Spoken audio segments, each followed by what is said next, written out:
Bon, c'est parti. Donc, bonjour à tous et bienvenue sur ce live métier Bifomino.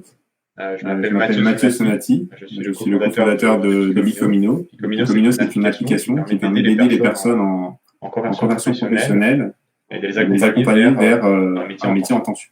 Avec Benjamin, notre fondateur, on a tous les deux vécu des conversions professionnelles comme ça. Et on a voulu développer Bifomino pour aider les personnes dans ces mêmes situations à trouver au même endroit des ressources et des formations de qualité pour découvrir et se former à ce métier. Nous sommes très heureux de partager ce live avec vous aujourd'hui sur les métiers de la maçonnerie. Je suis en compagnie de Leslie qui va animer la session et posera les questions que vous posez en commentaire. Et nous sommes également en compagnie de Valérie Merle, dirigeante de l'entreprise de construction Merle Cost, et avec Jean-François Métral, représentant de Pôle emploi Auvergne-Rhône-Alpes sur les métiers du BTP. Nous avons aussi des représentants de la Fédération française du bâtiment qui suivent le live et qui pourront aussi réagir à vos questions dans les commentaires. Donc n'hésitez pas à poser vos questions, que ça soit vraiment quelque chose d'interactif, que ça puisse répondre en direct à vos questions que vous avez sur les métiers de la maçonnerie. Voilà. Je vais passer la parole maintenant à Leslie pour démarrer le live. Merci Mathieu. Donc pour commencer, je vais moi-même laisser la parole à Valérie qui va donc vraiment nous présenter le métier de maçon avec ses caractéristiques, les horaires qu'il y a, etc.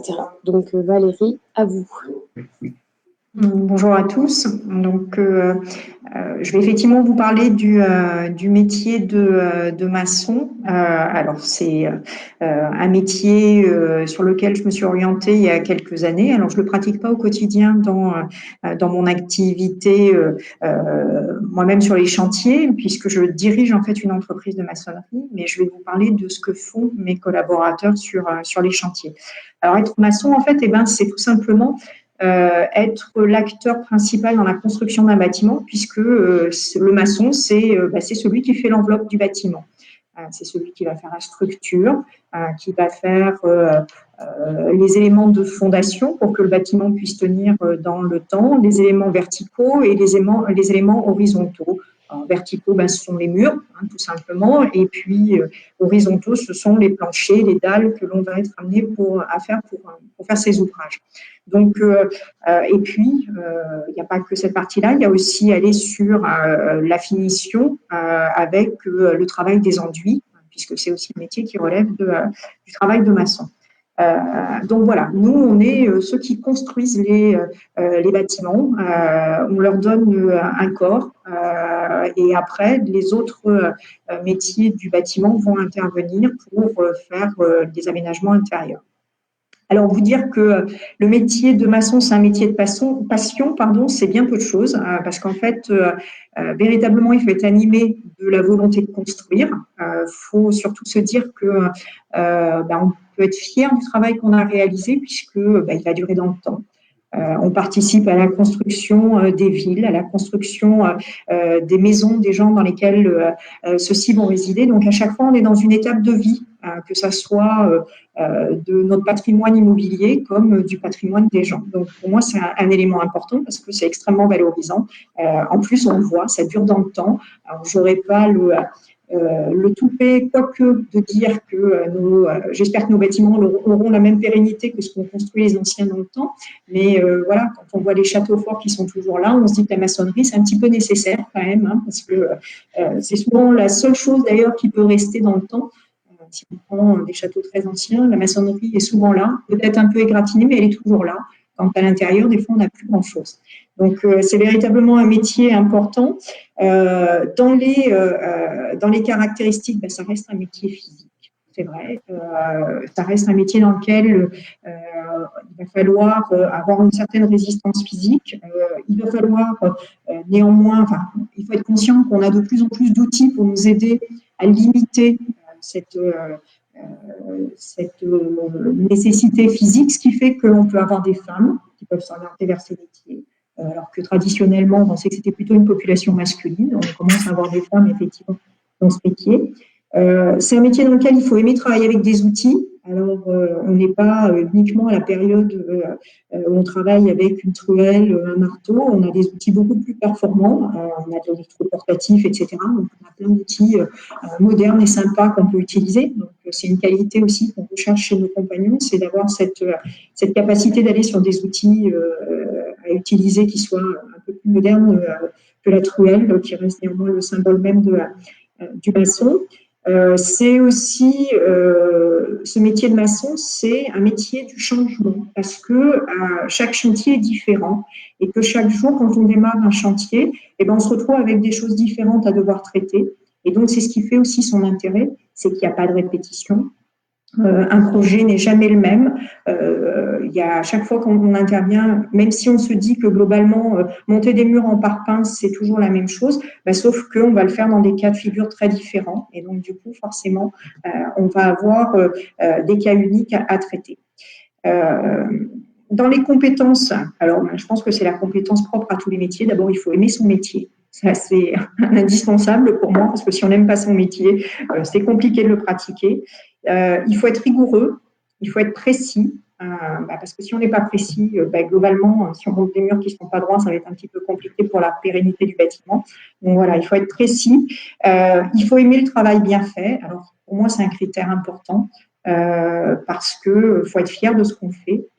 On en laisse une trace derrière nous, donc il faut impérativement être fier de ce qu'on fait. Il faut aimer travailler en équipe.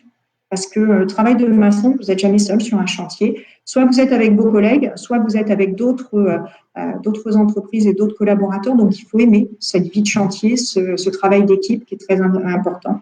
Et puis, bien évidemment, il faut respecter les consignes que peut donner un autre acteur du chantier et surtout respecter les consignes de sécurité. Puisque c'est un métier dans lequel, selon des circonstances, on peut avoir des contraintes de sécurité un peu plus importantes, donc il faut impérativement les respecter. Voilà. D'accord, merci beaucoup pour cette longue réponse. C'est très intéressant. Donc, un peu pour revenir à ce qu'on disait, quand on dit maçonnerie, en fait, on a tendance à penser empiler des briques et couler du béton. Cela dit, au final, on est quand même plutôt mal informé sur ce métier, qui est d'ailleurs souvent victime de préjugés. Donc, est-ce que vous pouvez nous parler un peu de ces préjugés et peut-être pourquoi ils sont faux? Oui, alors effectivement, malheureusement, on a beaucoup de préjugés dans ce métier-là.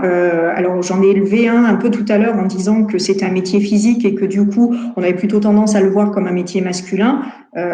C'est un métier aussi qui s'ouvre aux femmes, hein, faut en être conscient. Moi, j'ai eu une jeune femme stagiaire dans mon équipe, donc je sais ce que c'est. C'est une jeune femme qui faisait une reconversion professionnelle, donc elle avait choisi ce métier-là. Et contrairement à ce qu'on pense, on peut être très très bien accueilli dans le milieu du bâtiment. Je suis une femme, j'en suis un exemple. Hein, on arrive à très bien s'intégrer et même sur un métier de maçonnerie qui peut paraître plus physique. Et puis, il y a souvent, malheureusement, aussi une vision de se dire que comme notre métier est plutôt un métier manuel, il est dévalorisé. Et là, je dis stop, parce que pour arriver à faire marcher ses mains, il faut faire marcher sa tête. Et donc, c'est pas parce qu'on fait un métier manuel qu'on ne va pas réfléchir, on ne va pas se poser des questions.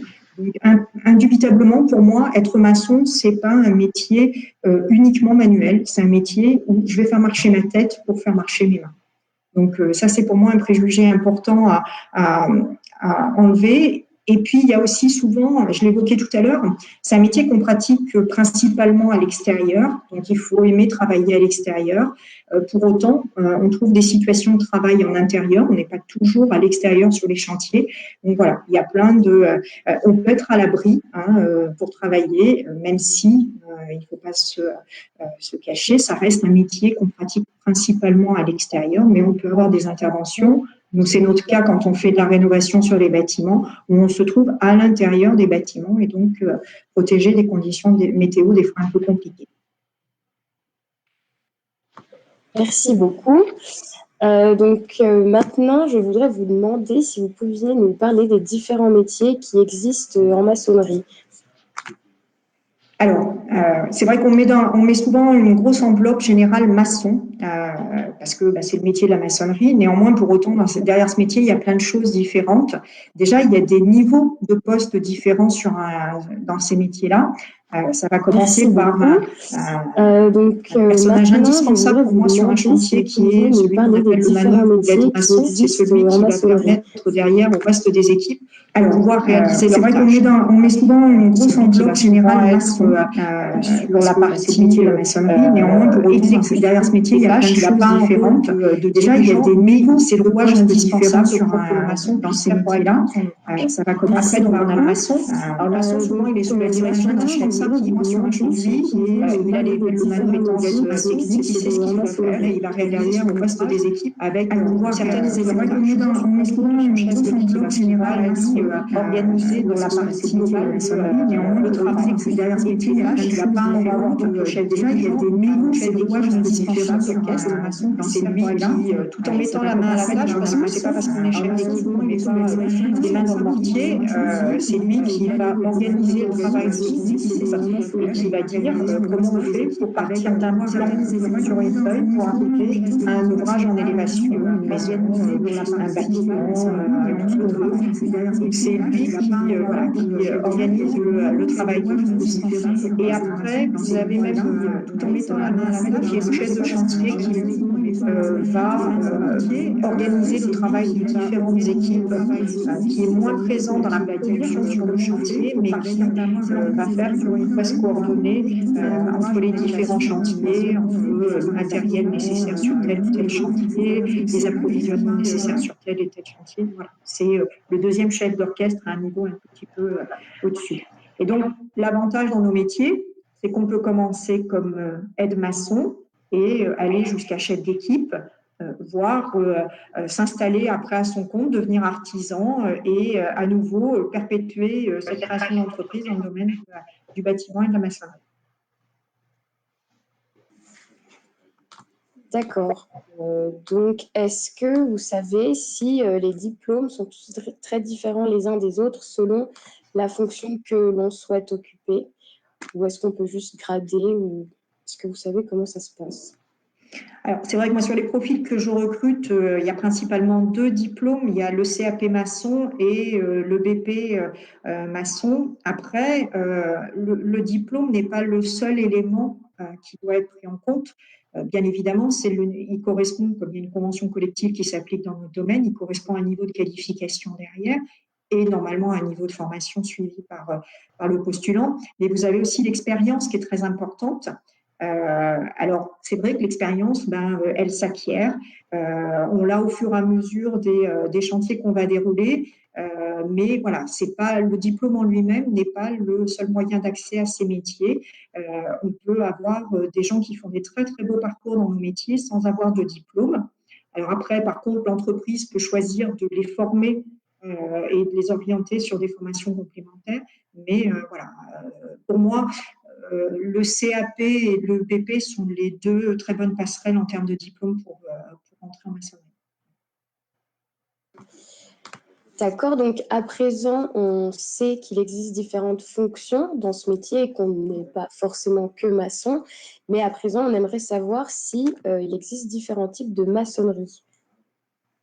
Ah oui, il y a rien de plus différent que, comme je vous le disais tout à l'heure, qu'un chantier à l'autre et donc forcément différents types de maçonnerie. Je vais vous donner les exemples, moi, ne serait-ce que sur les équipes que j'ai aujourd'hui en activité.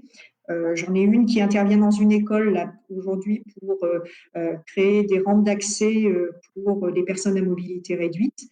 Et en parallèle, j'ai 2 autres équipes qui tout de suite sont en train de travailler sur des enduits de façade. Donc, vous voyez, 2 métiers différents avec des compétences différentes, d'autant que sur un des chantiers, il y en a une où ils sont en train de faire du sablage. Donc, en fait, ils sont en train de faire ressortir les pierres de Volvic et les traiter, puisqu'on est dans une région où la pierre de Volvic est très importante pour nous. Donc, ils sont en train de les mettre en valeur. Et donc, voilà, ils ont globalement plusieurs activités. Donc, on a une partie où on ferait presque plus de la production neuve quand on est en train de faire une rampe d'accès, où on va faire un ouvrage en béton.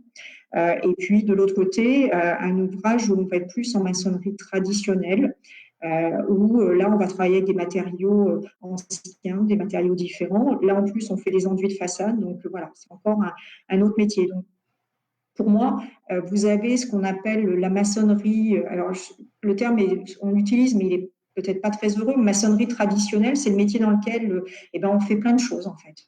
On va faire du béton armé, comme on va faire du travail sur de la pierre, comme on va faire des ouvrages où on va créer du neuf, mais on va aussi faire des ouvertures dans des murs en pierre, par exemple, si je peux vous donner des exemples assez simples. Et puis après, vous avez de la maçonnerie dans le neuf, où là, vous avez aussi plein de métiers différents, où vous allez avoir de la production de maisons individuelles jusqu'à la réalisation d'immeubles en béton banché, où on va utiliser d'autres techniques, où là, on va rechercher ce qu'on appelle des maçons coffreurs bancheurs, avec une caractéristique bien particulière. C'est une technique de construction qui se retrouve beaucoup plus sur tout ce qui est la production d'immeubles à partir d'un R+2, R+3, et sur des constructions plus récentes. D'accord, donc c'est plutôt surprenant de savoir qu'au final, la maçonnerie, c'est un métier très varié avec diverses fonctions, contrairement à ce qu'on pourrait croire, du coup, par rapport aux préjugés dont on parlait tout à l'heure. Donc, après avoir obtenu toutes ces informations, la dernière question qu'on pourrait se poser lorsqu'on parle maçonnerie, c'est bien sûr quel est le fonctionnement sur un chantier. Alors, le fonctionnement sur un chantier, il y a deux règles. La première, c'est que c'est le chef d'équipe qui donne le là, donc c'est lui qui donne les consignes, il faut les respecter. La deuxième, c'est la sécurité qui est primordiale et le respect des consignes de sécurité. À partir de là, le travail s'organise en fonction des tâches qu'on a à réaliser et de l'avancement du chantier. Alors, c'est ce qui est aussi intéressant dans notre quotidien, c'est que généralement, on est obligé de s'adapter. Parce que vous avez, alors je prends le cas particulièrement de la rénovation. La rénovation, quand vous ouvrez un mur, vous avez estimé ce qu'il en était, mais vous ne savez pas véritablement. Il y a des surprises qu'on peut avoir. Donc, il faut savoir s'adapter, trouver les solutions, se poser les bonnes questions, adapter notre outillage et nos matériaux en fonction des solutions dans lesquelles on est. Donc, voilà, ça c'est le rôle du chef d'équipe avec ses maçons que de trouver les bonnes solutions. Donc, le fonctionnement, ça reste véritablement un fonctionnement avec une responsabilité sur le chef d'équipe, le maçon qui est aussi responsable de ses ouvrages et de son exécution, l'aide-maçon derrière qui va être l'aide pour justement réaliser les ouvrages. C'est souvent la personne, par exemple, qui va produire le mortier, qui va approvisionner, qui va aider. Il a un rôle, alors il ne faut pas le voir uniquement comme la personne qui est là pour aider à la production, c'est vraiment, il porte son nom, aide-maçon. Il est là pour vraiment faire que le chantier se déroule bien. Si on n'a pas un aide-maçon, généralement, ça capote assez rapidement. Voilà, c'est un personnage indispensable. Et puis, quand on est sur un chantier, il faut aussi se dire qu'on n'est pas tout seul. Donc, il faut faire attention aux gens qui sont autour de nous, que ce soit nos collaborateurs, enfin les autres collaborateurs de l'entreprise, ou d'autres entreprises présentes, ou comme c'est le cas assez régulièrement pour nous, quand on est chez un client, on est dans sa maison, on fait des travaux pour lui, donc il faut faire attention, faut protéger, faut respecter l'endroit où on est. Ça nous arrive, nous, d'intervenir dans des sites des fois un peu atypiques.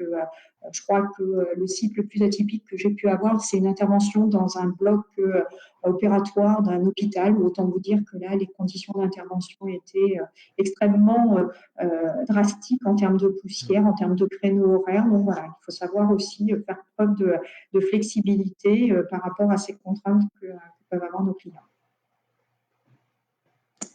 Merci beaucoup. Donc, Valérie, je ne sais pas si vous aviez quelque chose que vous voulez rajouter que vous n'aviez pas dit.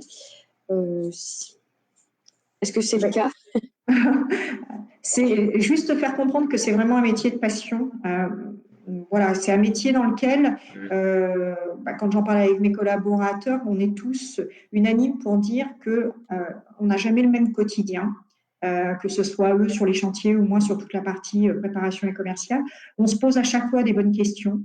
On trouve des solutions, donc ça c'est intéressant aussi. Ça veut dire que voilà, vous vous dites j'ai un problème, comment je fais pour trouver la solution? Et Et le travail d'équipe, on le retrouve là aussi, c'est que le chef d'équipe, il n'est pas tout seul à ce moment-là, il échange soit avec moi, soit avec ses collègues présents sur le chantier. Donc voilà, le travail d'équipe, il est là aussi, c'est de se dire, voilà, comment on va faire aujourd'hui, comment on va s'organiser, et puis voilà, des fois, on ne va pas passer le temps.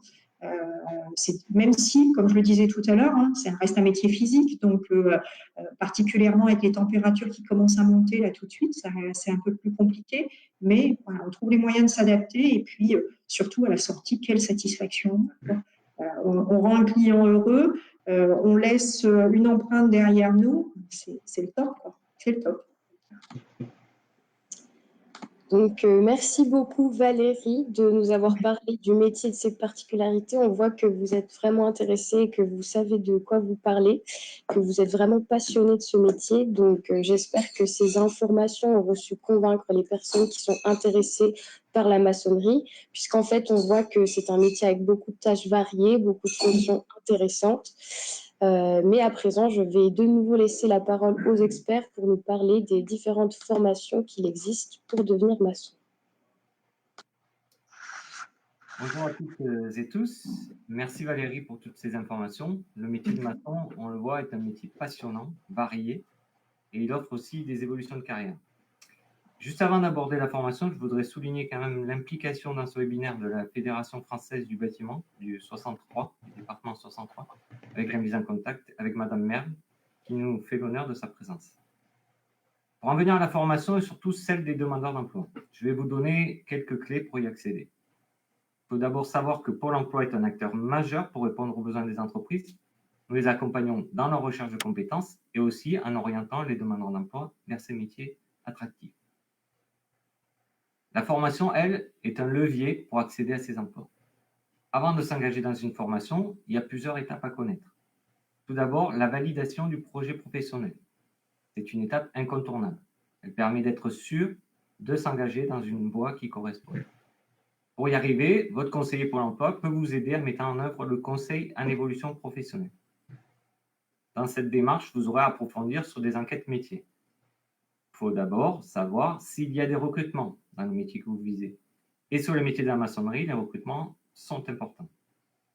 Par exemple, via pôle emploi.fr, à ce jour, si vous regardez les offres sur le site pôle emploi.fr, vous trouverez les offres en Auvergne-Rhône-Alpes jusqu'à 1200 offres d'emploi de maçons.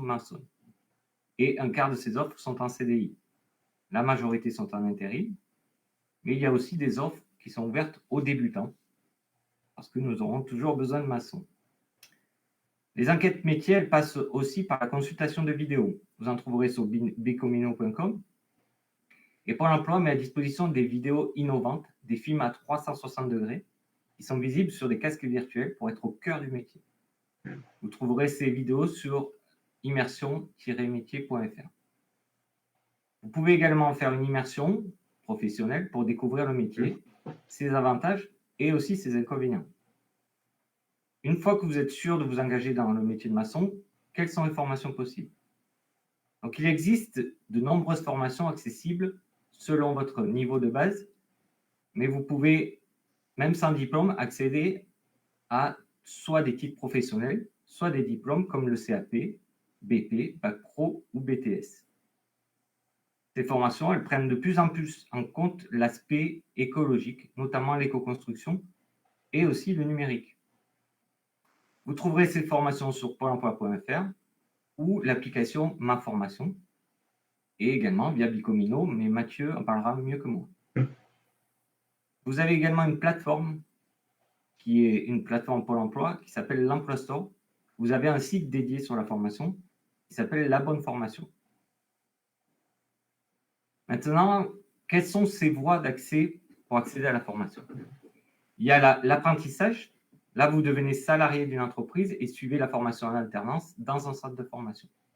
Le contrat d'apprentissage est maintenant possible pour tous les jeunes de 16 à 29 ans révolus avec une rémunération en fonction de l'âge. Il faut savoir que 70% des jeunes qui passent par l'apprentissage décrochent un emploi après la fin de cet apprentissage.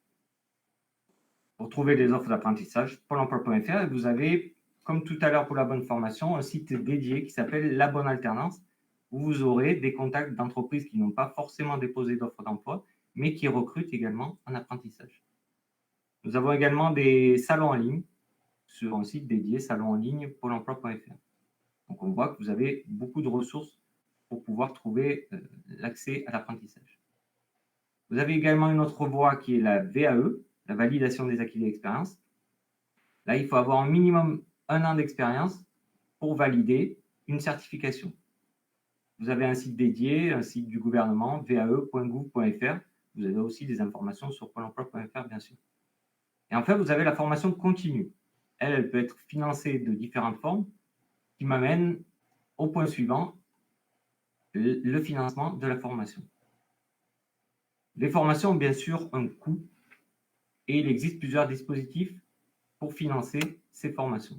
Vous avez d'abord le contrat de professionnalisation, qui est une autre forme de contrat en alternance, qui est ouvert à tous les demandeurs d'emploi, quel que soit l'âge. Là, vous serez salarié d'une entreprise et la formation est prise en charge par l'opérateur de compétences de votre entreprise, de votre employeur. Vous avez la possibilité de financer également les formations par le compte personnel de formation. Je crois que Mathieu va en parler juste après. Et vous avez un compte dédié, mon compte formation, qui est ouvert à tous les actifs. Il y a d'autres dispositifs. Il faut savoir, par exemple, que Pôle emploi achète des formations pour anticiper les besoins de main-d'œuvre des entreprises et les demandeurs d'emploi peuvent en bénéficier. Ce sont des actions de formation conventionnées. La région est aussi financeur de formation et a aussi ses propres dispositifs. Je vous invite là à aller sur le site internet de votre région. Ces formations, elles sont financées notamment dans le cadre du plan gouvernemental d'investissement dans les compétences, le PIC, et en Auvergne-Rhône-Alpes. Ce plan est d'ailleurs porté par Pôle emploi. Cette expertise de Pôle emploi en matière de formation, elle s'appuie sur un partenariat avec les acteurs du secteur du bâtiment, tels que les organisations professionnelles et également les opérateurs de compétences. Et des formations sont mises en place au niveau local ou bassin d'emploi pour répondre aux besoins, comme par exemple des formations avant embauche. Le mieux, c'est de vous rapprocher de votre conseiller emploi. Il examinera avec vous quel dispositif de financement et de rémunération peut convenir à votre situation. En vous formant au métier de maçon, vous choisissez un domaine d'excellence. Vous en serez fier et vous avez de réelles opportunités d'emploi. Voilà ce qui concerne l'accès à la formation. Merci beaucoup, Jean-François. Donc, juste avant de continuer, je voulais juste dire que s'il y a des questions, n'hésitez pas à les poser dans les commentaires et on y répondra à la fin du live dès que possible. Et à présent, je vais laisser la parole à Mathieu qui va nous parler de Bcomino et de sa fonctionnalité. Alors, hop, le micro.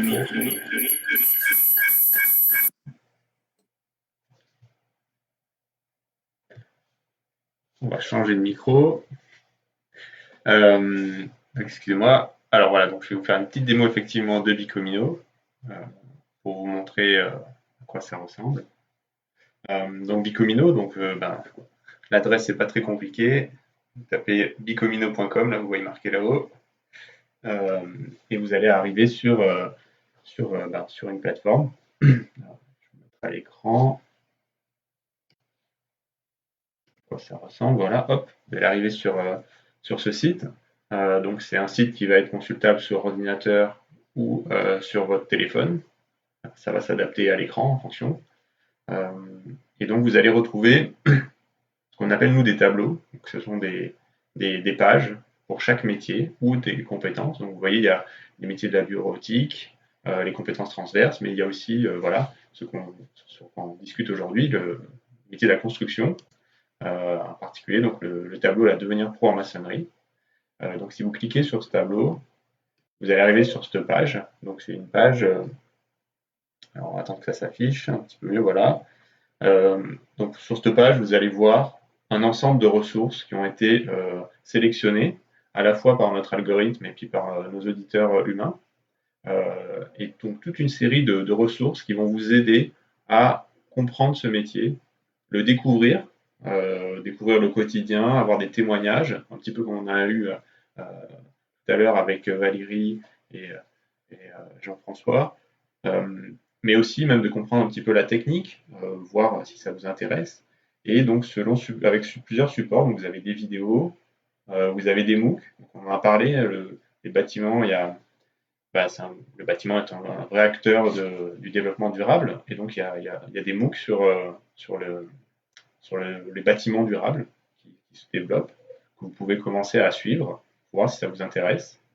Alors vous avez bien sûr des livres, hein, il y a énormément de livres sur la maçonnerie, avec tout le champ depuis la maçonnerie traditionnelle, le bâti ancien, ainsi de suite, qu'on a un petit peu pu discuter. Tout plein d'autres ressources, des podcasts, des articles, avec bien sûr les fiches d'orientation, comme les fameuses fiches ONICEP, des applications aussi, de la réalité virtuelle, on en parlait là, donc avec Pôle emploi, vous avez des films qui ont été réalisés à 360, donc vous pouvez visualiser avec un casque de réalité virtuelle dans vos agences. Si vous allez dans vos agences, en particulier en Auvergne-Rhône-Alpes, et vous demandez à visualiser ces films, vous pourrez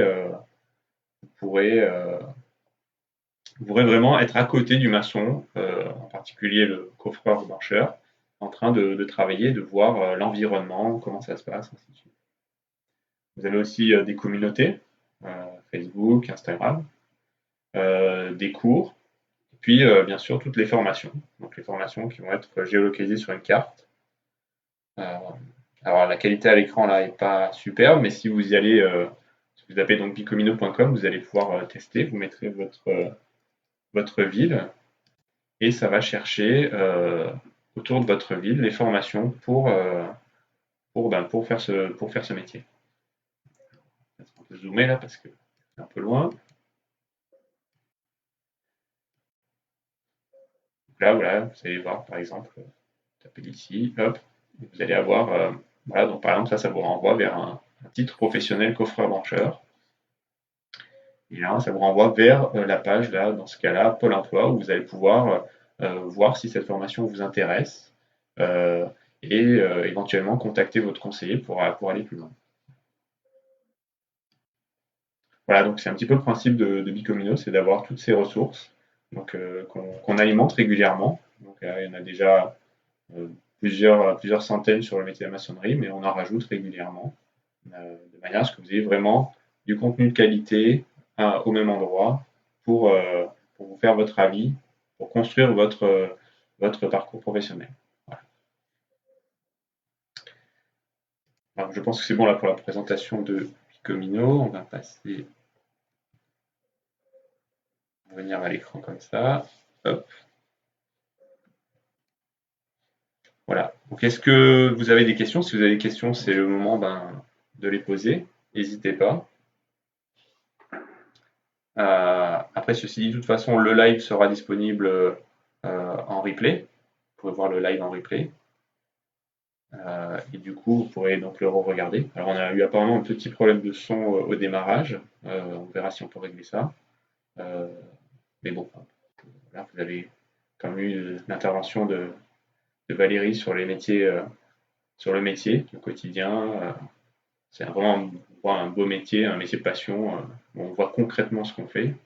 Puis vous avez eu aussi le retour de Jean-François sur la formation, comment on y arrive, en particulier quand on est dans un processus de reconversion. Qu'est-ce qu'on peut faire? Quelles sont les aides? Donc là, n'hésitez pas, comme a dit Jean-François, à vous rapprocher de votre conseiller Pôle emploi, faire vos recherches sur les sites, comme Bicomino, comme l'Emploi Store, ainsi de suite, et vraiment construire votre projet pour que, voilà, c'est vraiment un métier passion. Donc si ça vous passionne, si vous avez vraiment le déclencheur, il ne faut pas hésiter, il y a des opportunités d'emploi. Et on aura toujours besoin de maçons, comme on a pu le dire. Voilà. Je ne sais pas si Leslie, est-ce que tu as vu s'il y avait des questions auxquelles on peut répondre ou pas? Moi, j'ai deux questions comme ça. Je ne sais pas si peut-être que Jean-François et Valérie pourront répondre. Mais la première, ce serait du coup, quelles sont les tranches d'âge qu'on retrouve le plus? Donc peut-être que Valérie peut nous dire ce qu'elle voit elle vraiment sur le terrain et peut-être que Jean-François peut nous dire ce qu'il voit en termes d'inscription dans les formations, si vous avez la réponse.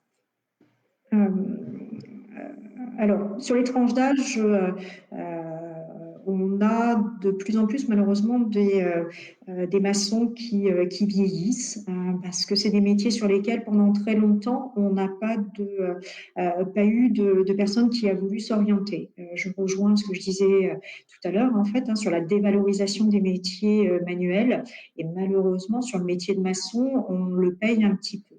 Alors, il y a des métiers sur lesquels c'est un petit peu moins vrai, en particulier, je pense, sur les coffreurs d'enchères, parce qu'il y a eu pas mal de sessions de formation, en particulier en formation professionnelle, où on est arrivé à peut-être avoir un petit peu plus de personnes sur ces métiers-là. Mais si je prends le cas de la maçonnerie traditionnelle, moi, ce sont les profils de maçons avec lesquels qui m'intéressent, oui, on a véritablement un vieillissement de nos collaborateurs et du mal, malheureusement, à attirer les jeunes. Alors, moi, j'ai la chance d'en avoir un. J'en avais un l'année dernière. C'est une volonté de mon entreprise que d'intégrer des jeunes parce qu'effectivement, il faut transmettre les savoir-faire. Nos métiers, il est véritablement beaucoup sur l'expérience et le savoir-faire. Donc, voilà, on apprend beaucoup sur le terrain. La partie théorique, elle est là parce qu'elle est nécessaire, mais l'apprentissage, le gros, se fait sur le terrain. Et je rejoins ce que disait Jean-François tout à l'heure sur le fait que l'apprentissage est une voie importante pour nous pour recruter des jeunes. Et puis après, sur le fait qu'on ait des populations qui vieillissent, et moi, j'essaye, mes collaborateurs, de les accompagner. On est comme tous, moi la première, on prend de l'âge et à un moment ou à un autre, l'activité est plus compliquée. Et du coup, nous, on s'oriente sur des techniques qui sont un peu moins fatigantes pour les collaborateurs. Et c'est une technique dont je n'ai pas parlé tout à l'heure, c'est que la maçonnerie, enfin le bâtiment est souvent vu comme un métier polluant, enfin entre guillemets, on produit des déchets, etc. Sauf que on essaye de construire de plus en plus écologique et nous on développe justement ces matériaux-là et on essaye de répondre à une demande, ce qui veut dire qu'on se pose de nouvelles questions. On travaille avec des nouveaux matériaux qui sont aussi très intéressants. Et on a de plus en plus de jeunes aussi qui sont tentés du coup par cette construction différente et le fait qu'on va vers des métiers aussi qui sont peut-être plus innovants. Après, il ne faut pas oublier aussi, et c'est une chose que je n'ai pas dit tout à l'heure, c'est que vous avez des métiers qui deviennent aussi un peu plus techniques ou dans lesquels on intègre forcément les nouvelles technologies. On a ce qu'on appelle le BIM dans notre jargon, c'est globalement de la modélisation 3D des bâtiments. On a aussi de plus en plus d'utilisation de tout ce qui est la réalité virtuelle. Donc voilà, pour des jeunes, on peut arriver sur des choses un petit peu plus tendance, entre guillemets, un peu plus modernes, et ne pas voir uniquement le métier de maçon comme le gars qui est à la bétonnière avec le sac de ciment et le sable. On a des choses aussi très modernes dans notre univers, et on peut des fois être agréablement surpris de voir que c'est un métier et c'est un univers extrêmement dynamique et qui utilise de plus en plus de technologies, on en a de plus en plus besoin. Et là, du coup, ça me permet de rebondir aussi sur une autre chose, c'est que dans le métier de maçon, vous avez la possibilité de le pratiquer dans des petites entreprises comme la mienne ou alors dans des grands groupes. Et forcément, quand vous êtes dans des grands groupes, vous avez une allocation de moyens qui est plus importante et vous allez pouvoir aller aussi sur des technologies pour pouvoir intégrer ces grands groupes qui sont assez sympas. Pour vous dire, les recherches jusqu'où vont le bâtiment, c'est que tout de suite, on est même en train d'imaginer le compagnon du futur avec des exosquelettes. Donc voilà, on est en train de se dire comment on peut faire pour que nos métiers qui restent difficiles des fois physiquement, on intègre des technologies, on aille vers des choses hyper modernes et que la technologie qui existe dans d'autres secteurs, on puisse l'intégrer nous dans notre secteur du bâtiment.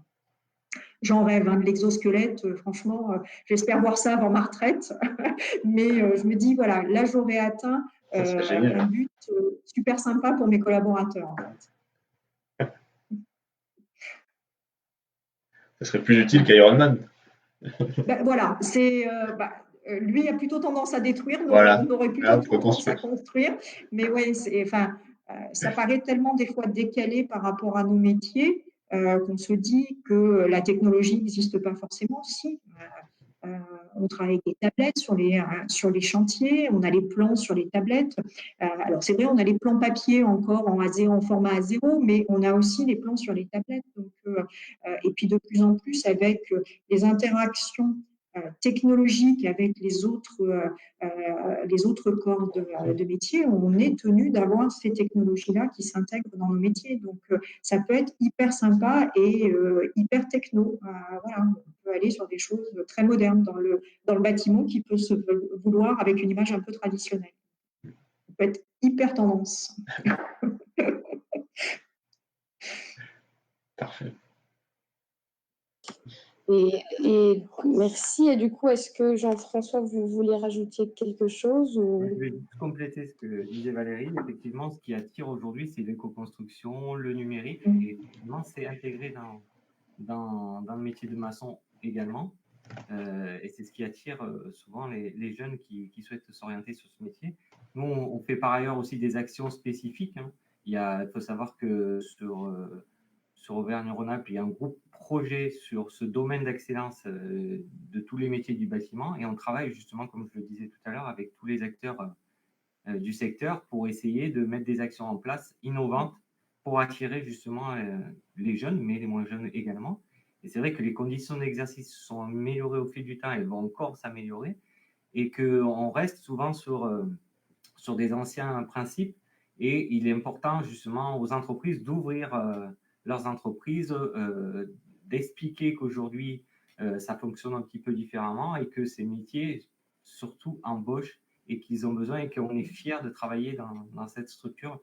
C'est vrai qu'on le voit quand sur les vidéos, notamment celle sur Bicomino, on voit que les personnes qui s'engagent là-dedans sont très fiers du travail qu'ils font, du travail en équipe, de la solidarité. Et ça, c'est hyper important. Et c'est en délivrant des messages comme ça qu'on peut attirer un maximum de personnes sur ces métiers. Super. Et du coup, pour rebondir là-dessus, j'aimerais demander, est-ce que les personnes qui se dirigent dans ce métier en font carrière toute leur vie, ou est-ce qu'à un moment donné, ils vont changer, enfin, d'après ce que vous avez observé? Alors, on a les deux profils. On a des gens qui, en fait, viennent dans la maçonnerie après avoir fait autre chose. Moi, c'est le cas d'un de mes collaborateurs qui est en reconversion après avoir fait des métiers différents. Moi-même, hein, je suis arrivée dans la maçonnerie, alors pas par hasard, mais après avoir exercé deux autres métiers avant. Et puis après, moi, les gens que j'ai dans mon équipe sont des gens qui sont maçons depuis, pas toujours, mais pas loin. C'est leur métier, voilà. Et justement, le fait qu'on ait des circonstances de travail différentes à chaque fois, il n'y a pas de lassitude véritablement. Il y a à chaque fois, comme je vous le disais tout à l'heure, on se retrouve dans un contexte différent. Donc, et puis vous avez des possibilités d'évolution. Vous pouvez changer de métier, changer de poste. On le disait tout à l'heure, il y a plein de métiers dans le domaine de la maçonnerie. Donc, du coup, vous pouvez évoluer dans l'entreprise, dans d'autres entreprises et sur des métiers différents. Donc, du coup, on peut arriver à faire une carrière sans aucune difficulté dans le métier dans les domaines de la maçonnerie, en passant par les différents métiers ou par différentes entreprises et donc différentes techniques. Souvent, d'ailleurs, on le voit quand on répond sur des marchés, on peut avoir des appréciations différentes du prix parce qu'on ne va pas avoir les mêmes techniques selon les entreprises. Et donc, on ne va pas apprendre de la même façon à nos collaborateurs à travailler. Moi, j'aime bien quand les apprentis passent par différentes entreprises ou quand on fait des stages, quand j'ai des stagiaires, j'aime bien qu'ils passent dans différentes entreprises parce qu'ils voient qu'un même métier peut se pratiquer de façon différente selon l'outillage que va avoir l'entreprise, selon le chef d'équipe et la façon dont il va organiser le travail. Donc, véritablement, on peut faire toute une carrière dans la maçonnerie sans se lasser, je pense. Enfin, dans mes collaborateurs, c'est le cas. Ils sont de mémoire, je crois qu'il y en a, ça fait plus de 15 ans qui pratiquent ça, 15-20 ans, ouais, une vingtaine d'années quasiment. Donc, d'où ce métier de passion que je vous indiquais tout à l'heure. Merci beaucoup pour cette réponse. Donc, de mon côté, il n'y a plus d'autres questions. Je ne sais pas si l'un d'entre vous veut rajouter quelque chose.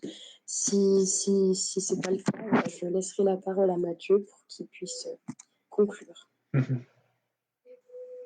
Parfait, de toute façon, là, on a fait 45 minutes, hein, comme on avait dit. Donc, merci à tous pour votre intervention. Merci Valérie, merci Jean-François.